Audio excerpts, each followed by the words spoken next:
లోనే ఇల్లు వదిలిపెట్టి ఆనాడు అమల్లో ఉన్న వివిధ మార్గాలు పద్ధతుల్ని అనుసరించి అనేక మంది ఆధ్యాత్మిక గురువులతో సాంగత్యం చేసి చివరికి 35 సంవత్సరాల వయసులో జ్ఞానోదయాన్ని పొందాడు. ఆ తరువాత బౌద్ధాన్ని గురించి తెలుసుకొని ప్రపంచమంతా పర్యటిస్తూ ధర్మ ప్రచారం చేసి 80 సంవత్సరాల వయసులో నిర్యాణముందాడు. మరి బుద్ధుని గురించిన 12 ఆసక్తికరమైన వాస్తవాలున్నాయి, అవి తెలుసుకుందామా? మొదట్లో బుద్ధుడు ఆడవారిని సన్యాసాశ్రమంలోకి అనుమతించలేదు.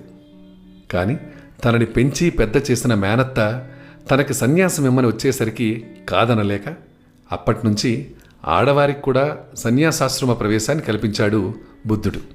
ఆడవారు కూడా తాను స్థాపించిన బౌద్ధంలోకి రావడం మొదలయ్యాక 2500 సంవత్సరాల పాటు మనగలిగిన బౌద్ధం కేవలం 500 సంవత్సరాల పాటు మాత్రమే ఉంటుందని చెప్పాడు.